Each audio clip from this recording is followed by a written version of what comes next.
Welcome to Speak for Yourself from the Crib, sponsored by the world's #1 chicken sandwich, Popeye's chicken sandwich.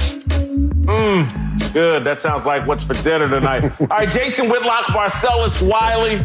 Speak for Yourself from the Crib on a Tuesday afternoon. All right, we have a fantastic show planned for you today.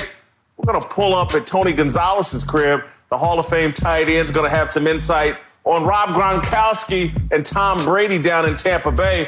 Then we'll roll out to the new receiver, the first receiver taken off the board in the latest NFL draft, Henry Ruggs. He was drafted by the Las Vegas Raiders. But we're going to start with the biggest mystery in the NFL now that Jameis Winston has signed or agreed to sign a one-year deal with the New Orleans Saints. Now that we're on the other side of the NFL draft, the most intriguing thing in football in the NFL to me is, where will Cam Newton play next season? And according to the NFL Network's Ian Rappaport, Cam Newton still sees himself as an NFL starter, but he's still jobless right now. And teams like the Los Angeles Chargers drafted Justin Herbert. The Jacksonville Jaguars seem committed to Gardner Minshew. A lot of conversation about Cam and the New England Patriots, but the reports indicate Cam Newton isn't on Bill Belichick's radar. All right, is Cam Newton, Marcellus, is he making a mistake holding out to be an NFL starter next season? He's not making a mistake. It's just, timing is everything. And this is horrible timing for Cam Newton in terms of how he's being perceived right now in the public and upstairs in executive offices. Let's just look at this situation for Cam Newton and realize it is what it is. These teams are not as highly interested in Cam Newton as we all on the outside seem like they should be. And they're going to hide behind the fact that they can't get their hands on Cam Newton, an injured Cam Newton, recovering Cam Newton. But it didn't stop them from drafting the two, and it's not going to stop any of their transactions if they really desire that prospect. So right now, what they're using in this social distancing and this time is this is the moment where they're humbling Cam Newton and letting him know exactly he's not a priority. And if you want to come into our building, it's going to be at a lower cost and a humbled spirit. And all of this time right now is taking punches at Cam Newton, not only financially, but in terms of his psychology and approach to the game. They're trying to put a point of emphasis of team first if Cam Newton's going to be in any situation, backup or starter. But Cam Newton as a starter, I hate to say it, man, I don't see the landing spots that he can find himself conveniently being a quarterback based on the reality and the circumstances. All right, let's roll out to LeVar Arrington's crib in Pasadena. Meant to do this at the top. LeVar Arrington's going to join us, and we'll get his insight on whether Cam is making a mistake holding out for a starting job. Well, again, looking at the situation, you would have to be turning down opportunities to be signed as a backup. I haven't seen any reports, nor have I heard anything on my information line that Cam has actually been approached and offered and has said, I'm going to wait and see if I have a better opportunity come about. I think the longer this thing drags out, the harder it's going to be for Cam, not only to possibly start, but to have an opportunity to play on a team. As crazy as that may sound, I think that this is a scenario that he's not holding out for a starting job. Cam Newton needs to be trying to get a job. Let's start there first, and then let's transition from getting a job to possibly being a starter within that job. See, I do think he's holding out to be a starter because take Jameis Winston. I felt like he was more aggressive in terms of, look, I'm going to go somewhere and be a backup. Let me put myself in the right situation with the New Orleans Saints, with Sean Payton and Drew Brees, and take a year to learn and then try to restart myself as a starter. Cam Newton, according to Ian Rappaport, and if you follow his social media feed, Cam Newton seems to see himself as an MVP candidate in waiting.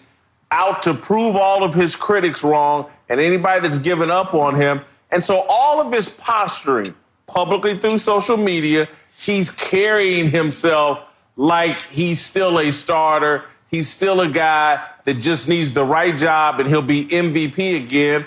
And so I think that has made a lot of teams reluctant. And listen, his agent wouldn't be doing his job, LeVar, if he wasn't out pitching Cam Newton to different teams. And look, based on his talent, if he were making the right pitch, I think some teams would be interested. But to me, clearly, Cam Newton, based on social media, based off the reporting of Ian Rappaport, he sees himself as a starter, and that limits the number of teams that are actually interested in it. It not only limits the type of teams that are or the amount of teams that are interested in him, but it's going to continue to make it harder for the teams that are interested in him to bring him in. I think to have the mentality that I'm coming in as a starter, I have been forgotten about. People have stopped believing in me. I'm going to prove you wrong. He is a former MVP. He is a former overachiever, a number one draft pick. He has all the accolades. Some of the things that can help you, it's like going in as a normal civilian to get a job that has a degree. More often than not, you won't come out with the job, not because you weren't good enough or didn't interview well. It's because you're overqualified. And I think the realm that Cam Newton is finding himself in currently, by the way he has played his videos on social media, the things that are being reported that are coming out, you have limited yourself to a very, very small window of opportunity to get onto a team based upon what posture you've taken going into your being a free agent right now. Look, we can't address the obvious, and this sounds like an attempt to do just that. If I walk into a room, people are going to say, oh, you're tall, oh, you're big. Yeah, that's who I am. If Cam Newton is out there available, he is a former MVP. We can't take that away from him. He comes in with that type of presence and that resume. Is it doing him a disservice right now? We shouldn't live in a world where it does. I think this is a situation where Cam Newton is finding himself being maligned in terms of what people perceive his social media as being. What level of health is he really in terms of being ready to hit the ground running? Or is he just posturing right now because he knows we can't get our hands on him? And it's just a real precarious position to be if you're Cam Newton, just because your resume adds up to you being a starter, no doubt. There are teams out there. Cam Newton's better than everybody quarterbacking in Denver, Jacksonville, Carolina. Like, he could go back home and be better than Teddy Bridgewater. It's just not a situation where we're looking at Cam Newton through the proper lens, and that's just what it is. In the NFL, that's a private entity with 32 individual teams and mindsets. They're all looking at it collectively like we're going to suppress the resume of Cam Newton to try and humble him and lower this price tag. Listen, I've been beating this drum all offseason, and I'm going to continue down this path. We kind of segued to the second layer of this conversation. To me, I've been trying to impart wisdom on the Cam about his social media activity. And so I'm going to try it again with a different analogy. There is an art to being a number two, and Cam Newton has not figured out that art, and he's not really interested in being a number two. But when you're a number two, and again, I'm going to keep it in a real-world analogy. When you're a number two, you don't stick your head out the window like a dog rolling down Sunset Boulevard when they take you out. And that's what Cam has been doing. And so teams are sitting there saying, hey, man, these windows are tinted for a reason. Baby girl, put your head back in the window, roll that window up. You're a number two. You're not number one right now. You're a number two. Get off of Instagram. Quit trying to position yourself like you're still a number one. You're a number two. These windows are tinted. There's tint on your resume right now. Injuries, run out of Carolina, whatever. Cam doesn't know how to play this role, and it's hurting him. That's what I've been trying to explain to y'all the past couple of weeks. Are y'all finally concerned about how Cam, and Marcellus, start us off, are you concerned about how Cam is handling this offseason? No, not at all. I'm not finally there. I don't care how many pictures you show me of Cam's head out the window. No, I'm not there. Look, I'm going to be very frank and blunt with this. Cam did not mishandle his offseason. Cam mishandled playing in season when he tried to play hurt, buying into the team philosophy, and he suffered and died on his sword. This happens to many of players, all of them lesser than Cam Newton typically, so we don't know their stories. I can even raise my hand in saying this, but Cam Newton, 6-2 before injury. If Cam Newton just taps out and doesn't play that year, we don't have that bad film on him. He comes back preseason, gets hurt. Cam Newton tries to play a couple games. They shut him down. All of a sudden, we're looking at Cam Newton in a completely different complexion. And I bring that up because if you look at a guy who actually said, I'm not going to continue to play hurt. I'm actually going to tap out. Call me what you want. I'm about to red shirt retire and then come back and you're going to forget about all the bad play and then just remember the highlights. It's Rob Gronkowski. Rob Gronkowski, in his last 3 years, 2 of those 3 years, he was substandard Gronk. And Gronk, instead of just keep playing and plowing through it, just decided, let me chill, because I'm giving y'all bad film. And now we're looking at like the second coming of Gronk, where if Cam Newton would have not mishandled his playing season, we'll be looking at it like the second coming of Cam, a former MVP. He misplayed playing, not his offseason. No, I can't agree with you on this one. I think for the very reasons that you're putting out there, Marcellus, is the reasons why he's misplayed his offseason. I think if he uses social media the way that he did, and you're posting these videos that are empowering and motivational and inspiring, it falls in the line of when Rocky said life is going to knock you down and different things like that. And, you know, you get knocked down to see if you can get back up, you know, from Dark Knight. You know what I mean? Those are all great stories, right? But you have to have the opportunity to have a landing place for your story to resonate. If he gets signed earlier, while everything is going on, these videos are going, he gets signed, then now it's not lingering. It's not, okay, he's got all of these videos showing that he's healthy. He's got all these messages that he's putting out there, subliminal or direct. But you have no team. And now it turns into, well, now you're waiting for a team, but everybody's getting scooped up. You're all by yourself. You know what happens when you pick a team for a pickup game in the schoolyard and everybody has a pick, right? That dude that goes last is the one that nobody wants. And this could be a harsh reality because of the resume that you're boasting for him. It could be a harsh reality because maybe he really is healthy now. But when you put out that type of content and you're still on the market, this isn't about you waiting on being a starter. This is about you trying to preserve the lifeblood of what your career is going to ultimately end up being. And so for that, I think the longer this takes, waiting, I said this before the draft, if you wait till the draft, you are putting yourself in a very, very much more compromising situation than you already are in. And now the draft has come and gone, and that has played out, and it is true. He's not been signed. This is not a waiting game to be a starter now. This is a, can I preserve and actually save what's left of my career from this moment on?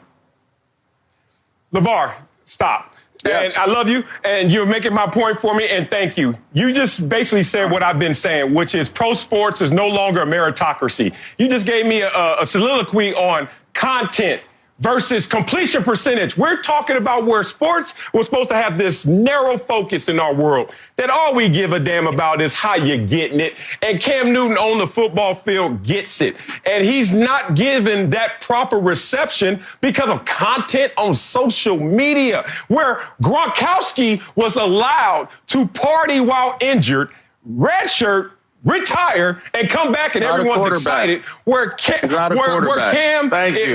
not in that same position. Hold on. Quarterback.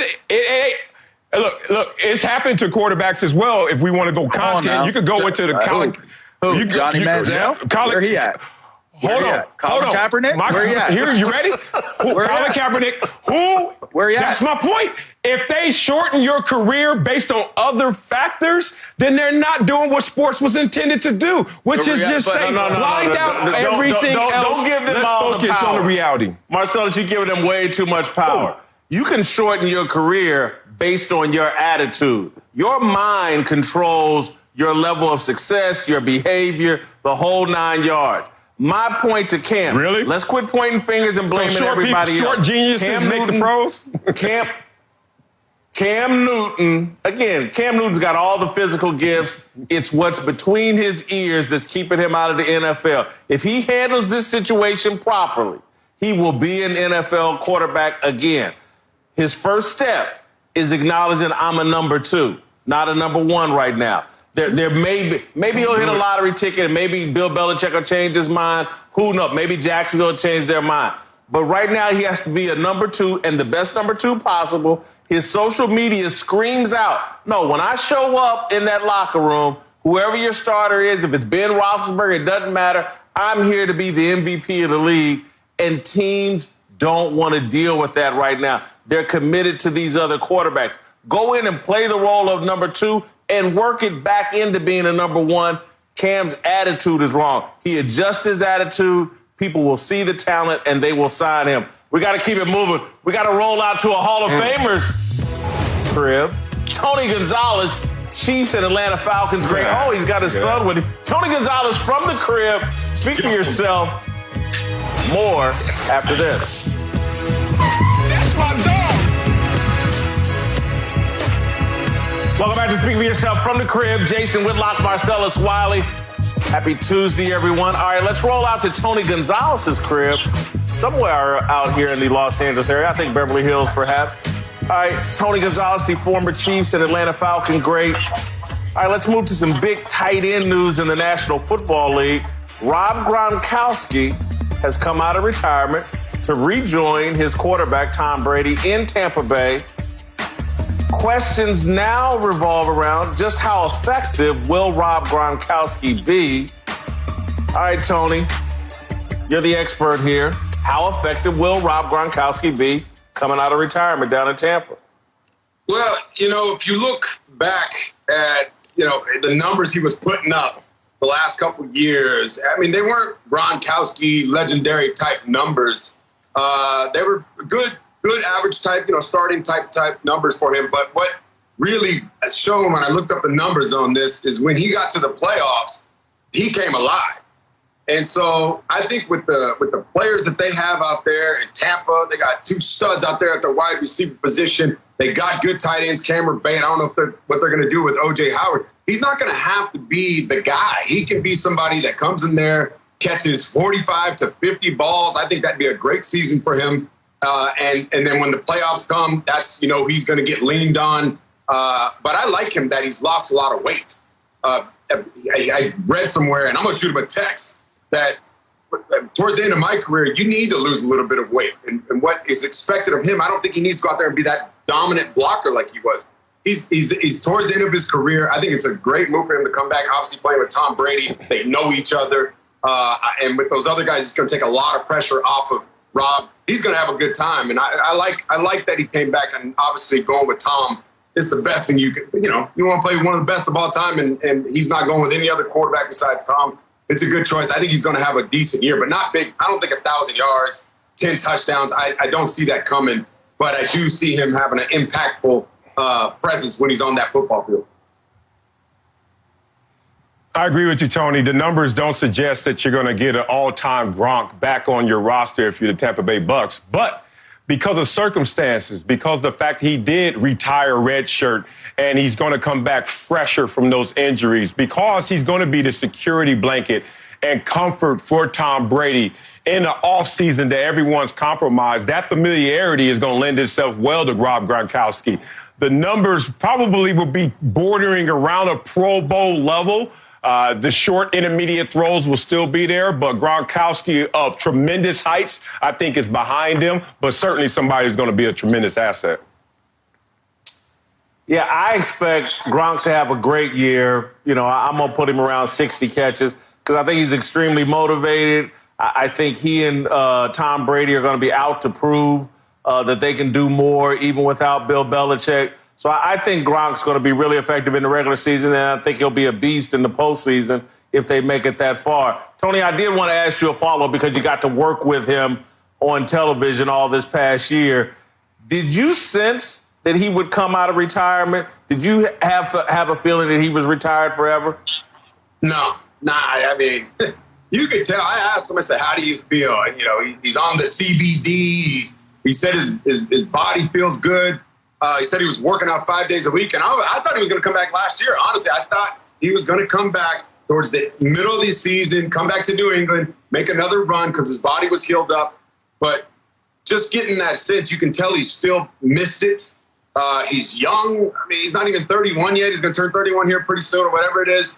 I played till I was 37. I was telling him, hey, you take care of your body, you eat well, you get good rest, all the things, and do all that partying stuff that you like to do during the offseason. You can play. And so when he came out, I was not surprised. I think it's more of I'm sure you guys have spoke on it, but it's more of a tale about he didn't like it in New England. It's not fun. Meaning not. He liked winning, but it's just not fun. Now he gets to have fun and go out there and win. And they're a championship caliber team now. So I see why he came back. It made great sense. All right, not quite analogous to Tom Brady, who spent 20 years in New England, but you spent a great portion of your career with the Kansas City Chiefs. I've been raising this question about this disjointed offseason we're having, which is virtually no offseason. I think it's going to have an impact on Tom Brady's effectiveness, the fact that they don't have OTAs. They're not going to probably have mini camps. Tony, do you think this compromised offseason is going to hurt Tom Brady this year? You know what? I've been thinking about that. A guy like Tom, who knows everything there is to know about the quarterback football position, I got a feeling that it's not going to stop him too much. Of course, you're going to have those growing pains and you're going to be getting into the ins and outs. But they're going to form the offense for what Tom wants. It's kind of like when Peyton Manning went to the Broncos. I mean, that offense instantly became a Peyton Manning offense, not whatever they were doing there before. And I see that here. And then one other thing, too. This is the best receiving core Tom has ever had. And it'd be like if I'm playing with Shaquille O'Neal, I just need to get the ball near him. That's what you can do with Mike Evans and Godwin and Gronk. I mean, he don't have to be that good anymore. Just get the ball in their area. I played with some quarterbacks where I told them before the play and before the season, Tyler Thigpen, guys like that, Brody Crow, just get the ball near me. I'll go up and go catch it. I think that's what Tom has. It's a luxury now. He doesn't even have to be that on target like he had to be with those little receivers he had out there in New England the last couple of years. These are big boys, and big boy game, just get the ball above the rim, and they'll go make the play. Yeah, he won't be compromised. I just think that this situation where it's going to play itself into what Tom Brady's strengths are, which is the short intermediate game. He's going to have better assets. If you're a running back, Ronald Jones, if you're Gronkowski, look for the leaks out the backfield, look for the short intermediate hooks and the seam routes, just something to get the offense going while you're trying to learn all of the details. And then you see Evans and Godwin, they will prosper as well. But first day, getting the ball rolling, first domino to fall is going to be what Tom Brady knows best, which is just get the ball out your hand to your playmakers in a short space, the long handoff. And I don't think that you need an extensive offseason if you're Tom Brady to make sure you go to your security blanket and Gronkowski or the shorter throws. Yeah, I think if we see a great Tom Brady, it'll be in the second half of the NFL season. I do think his start will be slowed by the fact he won't have got to spend a lot of time with these receivers during the offseason like I think he normally would have planned to do. All right, let's move to a final topic. The most interesting thing in the NFL draft, Tony, was the Green Bay Packers' decision to trade up and go get Utah State quarterback Jordan Love. Then they made another interesting decision. The rest of the draft, they never took a wide receiver in a draft that was called one of the deepest wide receiver drafts in the NFL history. The Packers don't supply Aaron Rodgers another receiving threat, and they go out and get their young quarterback of the future in the first round. Could you see, Tony, it's my argument that I think we could see after this season Aaron Rodgers asked to get out of Green Bay. could you see Aaron Rodgers asking out? You know, I don't know, because I'm looking at that whole situation with Jordan Love. I mean, it's a repeat of what happened with Aaron. So if anybody can understand what the Packers are trying to do, they're saying, hey, you're 37 years old. We love you. We trust you. We're in the NFC Championship game last year. Why not? Let's plan for the future. And we hope that this kid Jordan doesn't play. You know, for another 3 years, you can keep the reins and teach this kid how to play some football. However, if things don't go that well, if they're not winning and Aaron's not playing well, that's the only way I could ever see him asking to leave. I don't see it. I think they made him the highest pay or whatever he is. He's up there making $34, $35 million, whatever it is. I don't think it would be in a position to ask to leave. It's not like they've lost faith in him, and he's not like his play has gone down. I would be pissed off. I'm not going to lie about the draft. I get maybe the quarterback, but you got to get me some more receivers. I do have Devontae Adams. I got Aaron Jones. They got a running back. They got a tight end in the third round. So I think they feel, hey, Aaron, you're good enough. We can win without drafting these skilled players. But at the same time, too, I don't know. I just don't think Aaron's as upset as everybody wants him to be upset. I don't think he's going to ask out. I mean, he knows the numbers. He knows that $51 million this year, dead money, $31 next year. He knows that it's advantageous for him to stay there and make that money, and that he's going to force their hand in terms of them just riding with Aaron Rodgers because of the numbers. So if you look at it, obviously they should have surrounded him with more talent. We've all reported that they haven't drafted a skilled player since he was drafted in the first round. We get all that. In the last 5 years, in the top 3 rounds, they haven't even drafted a receiver or acquired one in free agency that is of top level. We get that. But if you look at the mental math and you look at this situation deeper, they may one day come to Aaron Rodgers and say, you know what? It's about time for Jordan Love. 2 reasons. The mishandling, if you want to call it, of dealing with post-GOAT status in New England. They don't have their quarterback of the future for certainty yet. And then what's happening in New Orleans as well with Drew Brees and another 2-year deal, but it's really a 1-year deal, and he's going to the booth. A little mishandling there as well. It's never a clean break when you're talking about trying to replace a GOAT. But their way of doing it, if you watch what they're saying about Jordan Love, the biggest attribute is that he's humble. The biggest weakness of Aaron Rodgers is reported he's not humble. I think they're trying to hit Aaron in his blind spot right now in terms of maybe 3 years down the line, Jordan Love's ready to take over. Listen, Tony, you said Aaron Rodgers should be pissed off. And then Aaron Rodgers, we all know, is very smart, the Cal grad. Maybe he's too damn intelligent. He's smart enough to figure out, like, Tom Brady's playing for another organization. Peyton Manning went and played for another organization. Brett Favre went and played for another organization. So did Joe Montana. If I'm Aaron Rodgers and I need to win another second or third Super Bowl to submit my legacy, I'm just sorry. If we don't get it done this year and I reach the conclusion it's because they didn't provide me the proper support, I'm getting the hell out of there and try to force myself to a better situation. Everybody else has done it. Tony, I'm going to give you the final word. Let your boy say hello if he wants to. I see his hand in the background, but then we got to get out of here.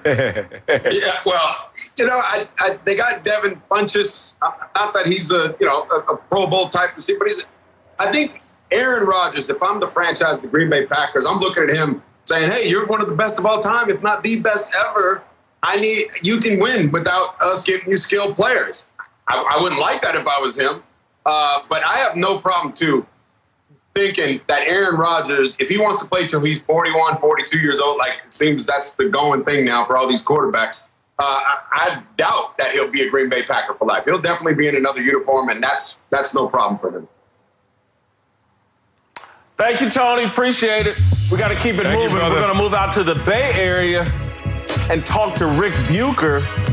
Charles Barkley, my man, just went after Draymond Green with a mic drop comment. Good enough for a Whitlock here on Speak for Yourself from the crib. Whether you're working from home or working on your fitness, you want what you're listening to be what you're listening to and not what your roommates, neighbors, children, or significant others are listening to. Everyone needs a great pair of wireless earbuds. But before you go dropping hundreds of dollars on a pair, you need to check out the wireless earbuds from Raycon. My own pair of Raycon earbuds are better and easier to use than anything else I've tried. They're comfortable and easy to set up and work seamlessly with all of my devices. Having a pair of wireless earbuds is a serious game changer for me. You already know Raycon earbuds start at about half the price of any other premium wireless earbuds on the market, and that they sound just as amazing as the other top audio brands you know. Their newest model, the Everyday E25 earbuds, are their best ones yet, with 6 hours of playtime, seamless Bluetooth pairing, more bass, and a more compact design that gives you a nice, noise-isolating fit. Raycon's wireless earbuds are so comfortable, perfect for conference calls or binging podcasts. They're easy to set up and pair with your device. Seriously, they're a game changer. Unlike some of your other wireless options, Raycon earbuds are both stylish and discreet, with no dangling wires or stems to distract anyone during video calls. You've heard me talk about how the company was co-founded by Ray J, and celebrities like Snoop Dogg and J.R. Smith are obsessed with Raycons. Pick up a pair and see what the hype is all about. Now's the time to get the latest and greatest from Raycon. Get 15% off your order at buyraycon.com/speak. That's buyraycon.com/speak for 15% off Raycon wireless earbuds. Buyraycon.com/speak. Welcome back to Speak for Yourself from the Crib, presented by Hyundai. Jason Whitlock, Marcellus Wiley. All right, let's roll out to the Bay Area and be joined by Fox Sports NBA analyst Rick Bucher. All right, Rick, Charles Barkley and Golden State Warrior forward Draymond Green have had a war of words this offseason, or during this coronavirus quarantine. And I felt like Barkley had a drop the mic moment responding to Draymond's deal that Barkley is allegedly jealous of Draymond Green. Take a listen to Barkley's response. I told you, he's like the worst member of the boy band who doesn't realize he's standing next to Justin Timberlake when the girls are throwing panties at his head. He gonna get hit by some drive-by panties, but they're really throwing panties at Justin Timberlake. You see now without, I tell people, Draymond's a good little player, but without Kevin Durant, Clay, and Steph, he's just a good little player. I've been hit by some drive-by panties, and people mistook them for Drake, but they were drive-by panties. But anyway, Marcellus, whose side are you on, Charles Barkley or Draymond Green? Man, I've had public beefs with both of these guys, and trust me, this is not going away. They will continue this to the day they die. I am with Charles Barkley. Like you said, a drop the mic moment. Look, here's the thing. Who's better on and off the court? On and off the court, Charles Barkley is going to beat Draymond in this situation. It's just that serious and that real. I'm really disturbed at this dynamic, though. And this is no shot at you, Draymond, but I know you're going to take it as that. So here we go. I can't believe that I live in a world where the third or fourth best player on a championship team thinks that he could take shots at a former MVP and great. Like, that rifle shouldn't be able to hit that target. But we're living in a world, because of conversation and social media interaction and clout chasing, that this is even like a fair fight. I don't understand it. And what Draymond needs to understand is, like, look, you're not better than Barkley on the court. That's long gone. And you're trying to do it with the gift of gab. But even in that, Barkley is like second to none. And Draymond, who Mr. Triple Single, as Barkley calls him, wasn't just in decline this year, y'all. I think a lot of people are losing sight. Draymond was in decline 2 years ago before everyone departed or got injured. So there's a lot that's being covered up in this smokescreen of going back and forth with Barkley. Barkley's winning this one. He won it when he played, and he's going to continue winning as a broadcaster, hands down. I am Team Draymond, and this is why. Because Chuck has done the classic, I'm going to ask the question, I'm going to answer it, and then I'm going to tell you that you're wrong. He started this whole thing. Draymond never claimed to be Justin Timberlake. He never claimed to be John Lennon. He never claimed to be Michael Jackson. But he sure as hell ain't Tito. He ain't Lance Bass. He ain't Ringo. He is better than that. But his whole issue is, why are you coming at me, Chuck, in a year where we're down? It all started with the triple single. And that's when Draymond bit back. And this is why I know that Draymond knows his place in this band. He is a vital piece of it. They don't win championships without him. It doesn't mean that he's the best player. He knows and has always acknowledged whenever he talks about this team, he talks about Clay and Steph. And back in 2015-16, when he was 2 assists short of averaging a triple-double for the year, shooting nearly 40% from three-point range, I went to him and I said, you think you should be in the MVP conversation? And he said, no. He goes, and I said, why not? He said, because that's Steph. I'm not that good. He knows who he is. And so this idea that he's claiming to be something better than he is, Chuck has created that. Draymond never asked for it. But being Draymond, he sure as hell is going to fight back if you start dissing him. All right, listen, I'm on Barkley's team. Obviously, Chuck's a friend of mine. Chuck has said some of the funniest stuff I've ever heard, including this. The drive-by panties deal will live on forever. It's one of his greatest lines. Having said all that, I'm going to defend Draymond Green. Because Barkley's beefing down, in my view.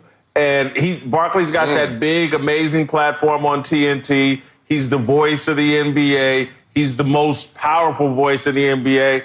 And he's picking on Draymond, who I think Rick accurately points out, like, Draymond knows who he is. He knows he's, I'm going to compare it to New Edition. He's Michael Bivins, baby. Maybe he's Ricky Green. But he's not claiming to be. He's not claiming to be Johnny Gill. He's not even claiming to be Ralph Tresvant. He's not claiming to be Bobby Brown. But he's an integral part of the group that has won a bunch of championships and will go down in history for winning a bunch of championships, which is something Barkley can't say. Barkley's obviously a great solo act, MVP, one of the 30, 40 greatest players in NBA history. He's beefing down with a guy who is a tremendous role player on a championship team. Not the greatest look for Charles. I love the panties line. It's tremendous. But let's stop the fight, Chuck. You can win the smack talking championship from Draymond Green. He can't compete there. Can't compete with you on the court either. Quit beefing down. All right, we're going to move on. We're going to go out to the Las Vegas Raiders' top draft pick.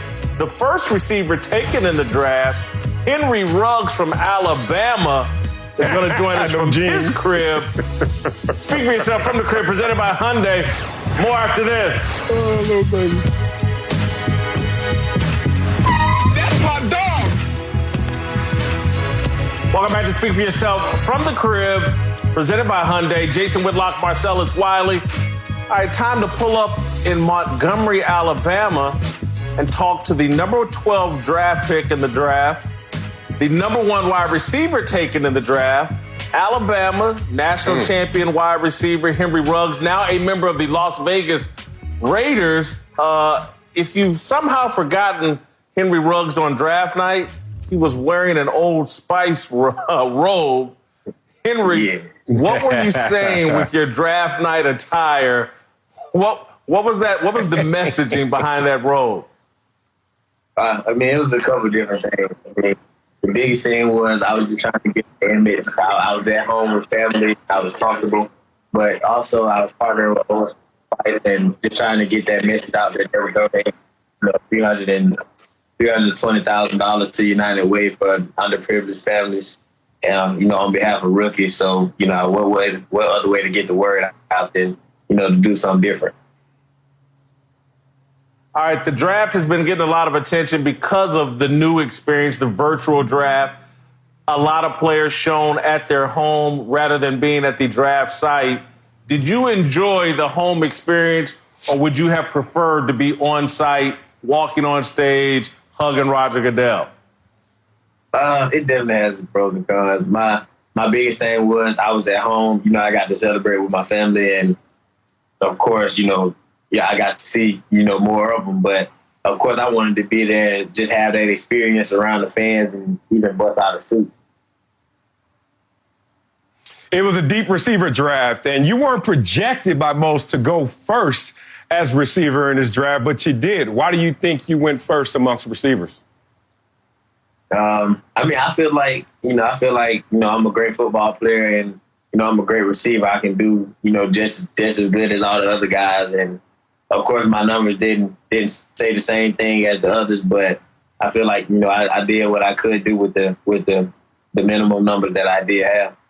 And that just, they kind of saw that on my film. Now, is there a friendly rivalry between you and Jerry Jeudy, who a lot of people thought was going to go ahead of you? You been having some fun with that? The biggest thing was just making each other better. So, we compete in the room every day, so it ain't no feeling of hate, towards each other, trying to see who goes first. It was more so just, it's a little friendly competition just to see, but, we just making each other better every day and making sure we stay on our toes. And now, growing up, you were having hoop dreams, playing basketball, running track, and they had to talk you into football. And look at you now. I'm glad they did talk you into it, but why did they have to talk you into it? Man, they had to trick me into it, honestly, because, the coach told me I'd come out and just do kick return. So I was just like, man, I guess I come out, give me about six returns or something in a game, or just do something like that. And while I was out there, I was just doing receiver drills, so I just wouldn't be standing around. And eventually I just got into it. But it was never on my mind when I got to high school. I always loved basketball. I was getting better at it. I saw my progress. And it was just like, why even go that direction when I see myself growing and I know I can do something in basketball? Talking about transitioning to football, your best friend, Roderick Scott, played a role in convincing you to commit to football. Roderick, of course, died tragically in a car accident. You throw up 3 fingers and honor him every time he scored a touchdown. Share with us your relationship with Roderick Scott, the role he played in your life, and why you try to honor him every time he scored a touchdown. Well, it pretty much just started, in elementary school. We was just, at the Y all the time, just playing pickup basketball before school. And, eventually when we got to high school, he came to my high school and we just got close. And, he just saw that I wanted to be, one of the best. And, of course, he always wanted to be the best. So he just took me in and just took me in as a brother, not only as a teammate. And we just, we kind of clicked from there and became, best friends, brothers. Even, people would say we were twins, and we just kind of embraced it from there. And, he was just one that never let me sit down and do nothing. If I'm just sitting at home, it can be 11:30 at night on a school night. He'll just come over and come get me. And my mom be like, why you leaving the house this late? And he'll just be like, don't worry about it, just stay at my house. And we could do that for, we did that for 2-3 weeks straight sometimes. Hey, you got to work out and prepare for the draft with Randy Moss. What was that like? That was crazy. It was just to see, somebody that you watched on TV and looked up to as a kid, out there just giving you hands-on tips. That's something big for me. And it just makes you want to even focus anymore because, if you get somebody like that to compliment you, that only makes you even more confident in what you can do in yourself. Well, you're being compared to Tyreek Hill since you're now in the NFL. Woo, that's a good comparison. How you feel about it when you hear that comparison? I feel good. I feel like, it shows that, people have faith in me and know that I can do similar things to what he's done. And it's just like, it just shows that I can't, I'm more than just a speed guy, and I can actually do different things on the field. Hey, man, love this T-shirt. I think that's a personal Henry Ruggs logo. Tell us about how did that come about? Yeah. I just wanted to do something different. I had to have something for myself. And, I wanted to give it that fast look. That's why it's kind of italicized, giving that, that speed look. But I always just gave all my HR3. And, me and my marketing team, we just came up with different images and different pictures. And now, we came up with different, they finalized it with this one, and we're going to get it going in the next couple of days or so. Just try to get some merchandise out so the fans can get it. All right, well, they're comparing you to Tyreek Hill, as Marcellus just referenced. So the HR, you're going to be a home run hitter. Henry Ruggs, the home run hitter, scoring from anywhere on the field. Yeah. Las Vegas Raiders, like next that. superstar with John Gruden. Thanks so much for joining us. All right, stick around. Uncle Jimmy's just around the corner. He'll help us with our approval rating for Cam Newton. Speak for yourself Got a from the haircut. crib. Presented by Hyundai. More after this. Welcome back to Speak for Yourself from the crib. Happy Tuesday. Jason Whitlock, Marcellus Wiley. Let's get out to Uncle Jimmy's crib. Uncle Jimmy, you have some thoughts on Cam Newton. Only guy without a job in the NFL right now. Thoughts? Hey, look here, man. Let me tell you something, nephew. I hate to admit it, but you might be right, man. The dude is obsessed with his hairdo. The dude is, all he cares about is talking about his body and talking about how good he look on social media. And all he's known for is wearing all them outlandish ass outfits. On second thought, damn, that kind of sound like you, huh, nephew? Now that I think about it. No. Yeah, come to think about sounds what like you just you. bragging about that hairdo you got. What, you just bragging on social media that you lost 2 pounds? Yes. Yeah, hell, Yes, you want birthday boy. Yes, birthday boy. Yeah, Cam. All right, I think we're all in agreement. We're all a little down on Cam Newton. The internet, Marcel tonight. Jason All right, we'll see Newton. you tomorrow.